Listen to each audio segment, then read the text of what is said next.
এখানে আসতে হলে আপনারা প্রথমে বাইরাখালী আসবেন। বাইরাখালী যে বললেই হবে জমিদার বাড়ি ভক্তনগর, এটা শিকরিপাড়া ইউনিয়নে পড়ছে। এখান থেকে আপনারা রস অবশ্যই কিনে খেতে পারবেন আশা করি।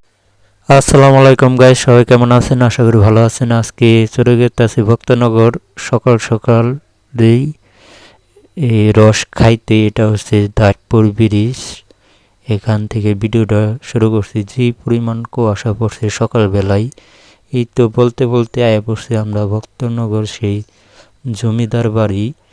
এখানে অনেক গাছ আছে, অনেক রস এখান থেকে বিক্রি করে তারা। এই যে গাছে উঠতেছে কেবল, আমাদের রস পেরে দেবে এখন। এই সকাল সকাল এসে পড়ছি আমরা ভক্তনগর জমিদার বাড়ি। সেই গাছে উঠতেছে, ওই যে গাছের রস দেখা যাচ্ছে। এখানে আসতে হলে আপনারা প্রথমে বাইরাখালী আসবেন। বাইরাখালী যে বললেই হবে জমিদার বাড়ি ভক্তনগর, এটা শিকরিপাড়া ইউনিয়নে পড়ছে। এখান থেকে আপনারা রস অবশ্যই কিনে খেতে পারবেন আশা করি। আজকের ভিডিওটা এই পর্যন্তই। সবাই ভালো থাকবেন, সুস্থ থাকবেন।